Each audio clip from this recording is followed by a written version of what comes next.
Episode 2 की शुरुआत में हमें गिजी के बचपन को दिखाया जाता है, जो अपने दोस्तों के साथ एक शॉप पर था। उसने एक जायंट शुगर फिश जीती थी। फिर वो चुपके से घर के अंदर आता है। तभी उसकी मॉम उसे देख लेती है और गुस्से से पूछती है, तुम कहाँ गए थे? तो गिजू उसे वो शुगर फिश दिखाता है जो उसने जीता था।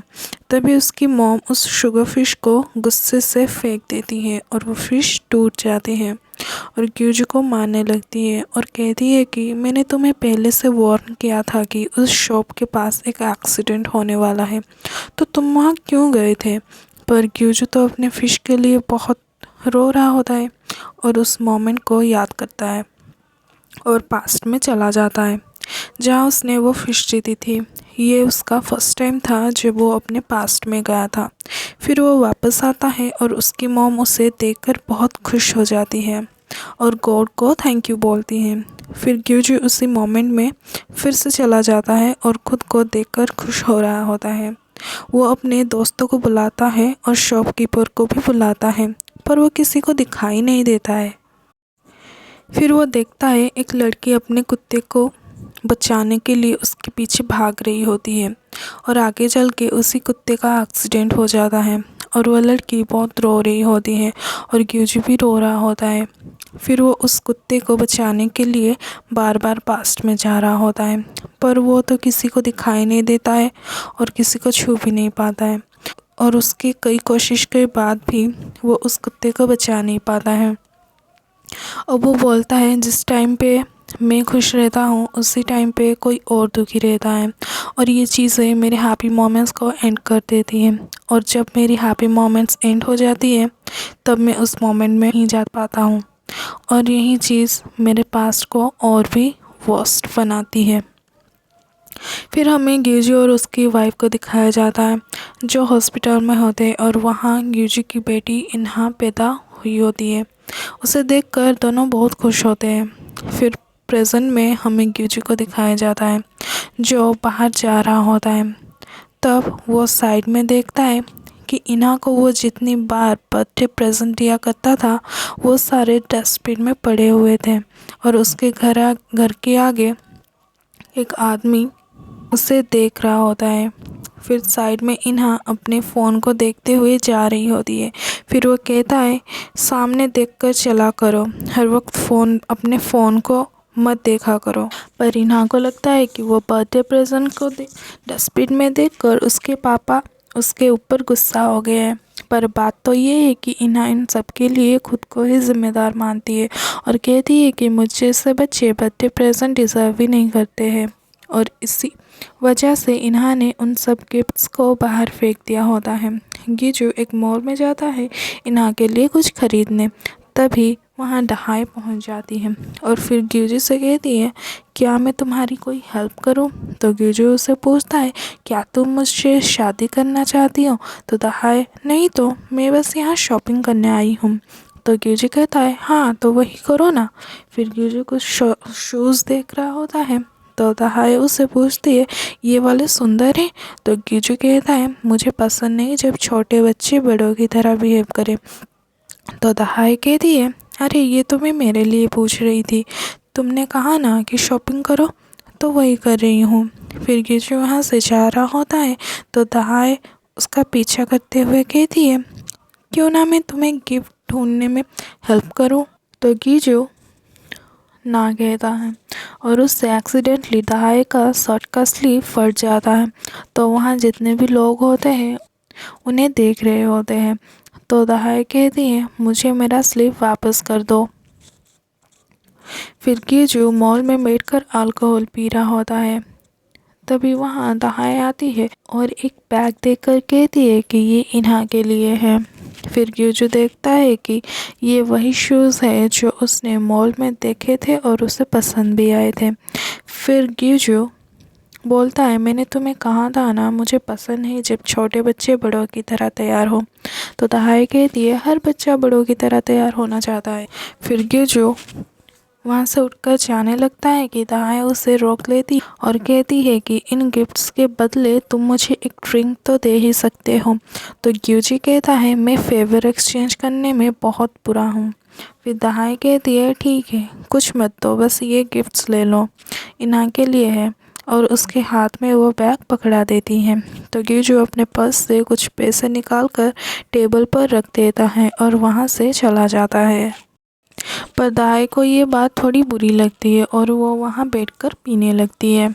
फिर मॉल में एक फायर अलार्म बजता है और सब लोग बाहर भागने लगते हैं, पर दहाई शॉक हो जाती है और नीचे बैठ जाती है क्योंकि उसे आग से बहुत डर लगता है। फिर गिजो आता है, उसका हाथ पकड़ता है। फिर दोनों एक दूसरे को देख रहे होते हैं। तभी अनाउंसमेंट होती है कि ये माल फंक्शन में कुछ गड़बड़ के कारण अलार्म बजा है और यहाँ कोई आग नहीं लगी है। फिर जब दहाई गिजू की ओर देखता है तभी गिजू वहाँ पे नहीं होता है। फिर वो अपने घर लौट जाती है। दूसरी तरफ इना को वो गिफ्ट अपने रूम के बाहर मिलते हैं और वो उन्हें ट्राई कर रही होती है और गिजू उसे रूम के बाहर से देख रहा होता है। अगले दिन दहाई एक जगह गई होती है जहाँ पे उससे गिजू की मम्मी ने बुलाया हुआ होता है। तो दहाई पूछती है आपने मुझे यहाँ क्यों बुलाया है, क्या आपको मसाज चाहिए। अगले सीन में हम एक जिम को दिखाया जाता है जहाँ दहाई की बहन ग्रेस ट्रेनर होती है और वहाँ के सारे लोग ग्रेस को देख रहे होते हैं। तो वहाँ गिजू की बड़ी बहन दोंगी आती है और ये सब देखकर पूछती है तुम्हारा नाम क्या है। तो वो कहती है ग्रेस। तो दोंगी कहती है तुम्हारा नाम तो तुम्हें बिल्कुल भी सूट नहीं करता है। फिर ग्रेस पूछती है कि तुम्हारा नाम क्या है। तो ये दोंगी ग्रेस उसका नाम का मजाक उड़ाते हुए कहती है क्या डोंट ईट, तुम्हारा नाम तो तुम्हें बहुत सूट कर रहा है, और वहाँ से चली जाती है। फिर मन्योंग दहाई से कहती है कि गिजू जब छोटा था तभी मैंने ये बिल्डिंग ख़रीदा था और मार्केट में इसकी प्राइस बहुत ज़्यादा है और मैं इस गिजू की शादी के बाद गिजू को देने वाली हूँ। तो दहाई कहती है मैं समझ रही हूँ जो आप कहना चाहती है, पर मैरिज कोई छोटी बात नहीं है, इसके लिए इन्हा का अग्री होना भी बहुत ज़रूरी है। तो मन्योंग कहती है उसका क्या है, वो तो अभी नासमझ है और वो बाकी बच्चों से काफ़ी स्लो है, उसको तो अभी तक फर्स्ट पीरियड भी नहीं आया। यही एक रीज़न है कि मुझे एक और ग्रैंड चाइल्ड चाहिए। तो दहाई कहती है आपको ऐसा लगता होगा कि मैंने पहले से ही 2 शादी की है तो मैं फिर से एक बार और शादी कर सकती हूँ, पर शादी मैंने एक अच्छी ज़िंदगी के लिए किया था, पर अनफॉर्चुनेटली वो वर्कआउट नहीं किया। तो मन्योंग कहती है मेरा मतलब ये नहीं है, मैं तो बस तुम्हारा और गिजू का शादी देखना चाहती हूँ, फिर मैं ये बिल्डिंग गिजू के नाम कर दूँगी। ये सब बात दोंगी सुन रही होती है और मन्योंग को बुला के ले जाती है। तब दहाई ग्रेस को इशारा देती है कि जाओ उनकी बातें सुनो। तो ग्रेस उनके बात सुनने चली जाती है। दोंगी मन्योंग को कहती है कि आपने तो ये बिल्डिंग मेरे नाम करने की बात की थी, अब गिजू को क्यों दे रही हो।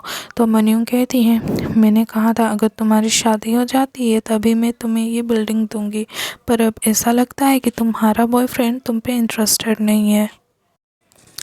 तो दोंगी कहती है वो अपने काम पे बिज़ी है, पर हम शादी कर लेंगे।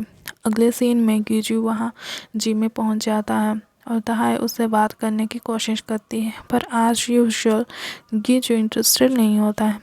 फिर जब वो वहाँ से चला जाता है तब पीछे से दहाई उसे थैंक यू बोलती है। तो गिजू पूछता है किस लिए। तो दहाई कहती है तुमने उस दिन मॉल में मेरा हाथ पकड़ा था। तो गिजू कहता है क्या बात कर रहे हो, मैंने तुम्हारा हाथ नहीं पकड़ा था। फिर वहाँ गिजू की मॉम आ जाती है और कहती है कि तुम दोनों इतने क्लोज आ चुके हो और मुझे पता भी नहीं चला। तो गिजू वहाँ से चला जाता है। अगले सीन में दहाई ग्रेस उसकी मॉम एंड उसके अंकल डिनर कर रहे होते हैं और गिजू की फैमिली को कैसे अपने जाल में फंसाएं ये बात कर रहे होते हैं। अगले सीन में मन्योंग गिजू के रूम में गई हुई होती है जहाँ अल्कोहल के बॉटल्स पड़े हुए होते हैं। वो उससे उठने के लिए बोल रही होती है और एक नई ज़िंदगी की शुरुआत करने के लिए बोल रही होती है। कब तक ऐसे पड़े रहोगे, शादी करो और अपने बच्चों के साथ खेलो। तो गिजू कहता है मेरा ऑलरेडी एक बच्चा है और उसका नाम इना है। तो मन्योंग कहती है मैं भी इना से प्यार करती हूँ, पर उसने अभी तक अपने सुपर पावर्स नहीं दिखाए हैं, मुझे नहीं लगता कि वो हम में से एक। तो गिजू गुस्से में कहता है इना मेरी ही बेटी है, आप मानो या ना मानो। तो मन्योंग कहती है तो उठो और एक प्रॉपर डैड बनो, कब तक ऐसे पीकर पड़े रहोगे। अगले सीन में दहाई की फैमिली को दिखाया जाता है जो एक सोना में सोए हुए होते हैं। तभी ग्रेस कहती है तुम्हें गिजू की फैमिली को क्यों खुश करना है, जब तुम ग्यूजू को पटाकर उससे शादी कर सकती हो। तभी उसकी मॉम कहती है इस शादी के लिए इन्हा का मर्जी ज़्यादा इम्पोर्टेंट है। फिर हमें इन्हा को दिखाया जाता है जो अपने स्कूल में होती है, जहाँ सबको अपने अपने क्लब चुनने थे। फिर टीचर पूछती है क्या किसी को एक्स्ट्रा टाइम चाहिए फिलअप के लिए। तभी इन्हा अपना हाथ उठाने वाली होती है, तब एक लड़की कहती है नहीं हम सब ने कर लिया है। ये सब इन्हा की क्लास में एक लड़का देख रहा होता है। इन्हा इस लड़के को पसंद करती है। फिर सब अपने चूज़ किए हुए क्लब में चले जाते हैं और इन्हा बाहर रह जाती है और डांस क्लब के बाहर उस लड़के को देख रही होती है। फिर उसके क्लास टीचर आकर उससे पूछते हैं क्या तुमने कोई क्लब चूज़ नहीं किया है। फिर ग्यूजी को दिखाया जाता है जो अपने रूम में पड़ा हुआ होता है। इन्हा के क्लास टीचर का कॉल आया होता है जो उससे कहते हैं आपकी बेटी ने कोई क्लब चूज़ नहीं किया है और ये सब बच्चों के लिए मैंडेटरी है। वो किसी से बात भी नहीं करती है और उसके फॉर्म में पेरेंट्स के साइन भी नहीं है जो हमने भेजा था। आप बिज़ी रहते हैं पर अपने बेटी के स्कूल लाइफ को थोड़ा अटेंशन दीजिए।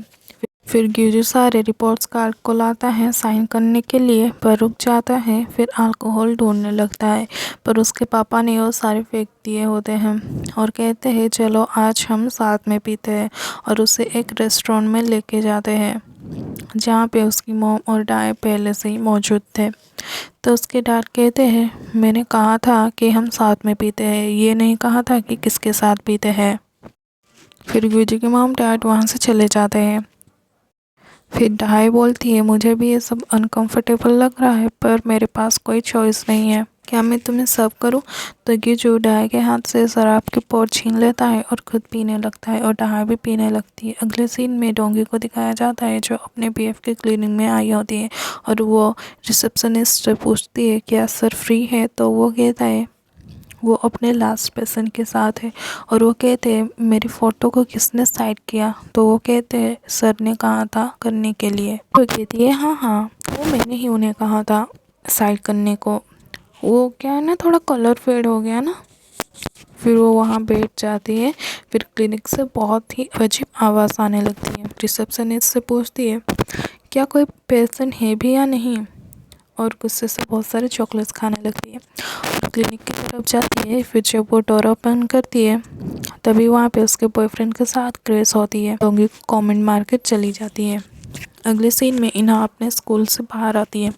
बाहर एक आदमी उस पर नज़र रख रहा होता है। फिर इन्हा अपने घर जा रही होती है और उसे लगता है कि उसका कोई पीछा कर रहा होता है। जब वो मुड़ के देखती है तो वहाँ पे कोई नहीं होता है। फिर वो दौड़ने लगती है और वो आदमी भी उसका पीछा करता है। वो दौड़कर एक पब्लिक रेस्टरूम में घुस जाती है और वो अपने ग्रैंडपा को कॉल कर रहे होते हैं, वो उसका कॉल रिसीव नहीं कर पाते। फिर वो डोंगी को कॉल करते हैं तो वो भी कॉल रिसीव नहीं कर पाती है। फिर वो अपने ग्रैंड मदर को कॉल करती है तो वो भी उसका कॉल रिसीव नहीं कर पाते हैं। फिर वो अपने डैड को कॉल करती है जो डैड रिसीव करती है। इन्हा कहती है डैड क्या आप आ सकती हो मुझे रिसीव करने के लिए।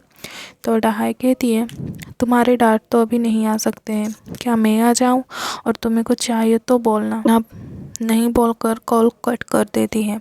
फिर डहाई गिजू को उठाकर कहती है कि इन्हा का कॉल आया था, वो तुम्हें उसे रिसीव करने के लिए बोल रही थी। मुझे लगता है कि कोई उसका पीछा कर रहा था और वो बहुत डरी हुई भी थी।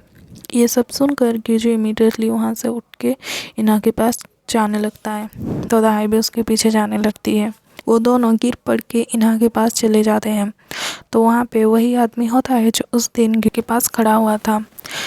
दरअसल वो दाई का अंकल होता है। दाई उसे जाने के लिए कहती है पर तभी गिजू उसे मारने के लिए जाता है और खुद ही गिर जाता है। फिर वो वहाँ से जाने लगता है तो गिजू उसे पकड़ लेता है। दाई अपने अंकल से कहती है कि उसे थोड़ा मारने दो तो उसका अंकल वहाँ खड़ा रहता है। फिर गिजू उसके हेलमेट पर मारता है। फिर दाई का अंकल दाई की तरफ देखता है तो दाई कहती है अब नीचे गिर जाओ, तो उसका अंकल नीचे गिर जाता है और तड़पने लगता है। गिजू की आवाज़ सुनकर इन्हा बाहर निकलती है तो दाई उससे पूछती है क्या बात है, तुमने हमें यहाँ क्यों बुलाया है। इन्हा कुछ नहीं बोलती पर दाई समझ जाती है कि इन्हा को उसका फर्स्ट पीरियड आया हुआ होता है, उसके लिए वो सैनिटरी पैड खरीदने जाती है और इन्हा को हेल्प करती है। फिर वो उसे कंग्रेचुलेशन कहती है। फिर वो घर चले जाते हैं। तभी गिजू भी इन्हा को कंग्रेचुलेशन बोलने वाला होता है कि इन्हा उसे नहीं बोलने को कह दिए और डाई को उसका जैकेट लौटा कर घर चली जाती है तो डाई भी उसे बाय बोलकर घर जा रही होती है। तो ग्यूजो उससे पूछता है, क्या तुम मेरे साथ पीने चलोगी? तो दोनों फिर से पीने चले जाते हैं। ग्यूजो उसे इन सब के लिए थैंक्स बुक कहता है और उससे अपने से दूर रहने के लिए कहता है।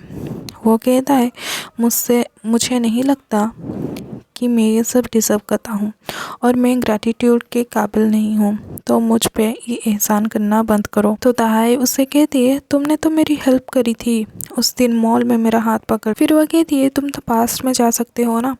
तो ग्यूजी कहता है, अब मैं पास्ट में नहीं जा सकता हूँ क्योंकि अब मेरे पास्ट में कोई हैप्पी मोमेंट्स नहीं है। अगर मैं पास्ट में चला भी जाऊँ तो तुम्हें छू नहीं सकता हूँ। फिर ग्यूजी घर चला जाता है और इना के सारे रिपोर्ट्स कार्ड पर साइन कर रहा होता है। तभी उसे डाई के हाथ पकड़ने वाली बात याद आती है और वो पास्ट में चला जाता है उसी दिन और वही मॉल में पहुंच जाता है जहां फायर अलार्म बज रहा होता है। पर वो बिलीव नहीं कर पाता कि वो फिर से पास्ट में आ चुका होता है। फिर वो डाई को ढूंढने लगता है और डाई के पास जाके वो उसका हाथ टच करने लगता है। वो इस बात से काफ़ी हैरान है, वो पास्ट में किसी को टच कर पा रहा था। फिर वो डाई का हाथ पकड़ता है और यहाँ पे एपिसोड 2 की एंडिंग होती है। तो मिलते हैं इसकी नेक्स्ट एपिसोड में, तब तक के लिए स्टे ट्यून।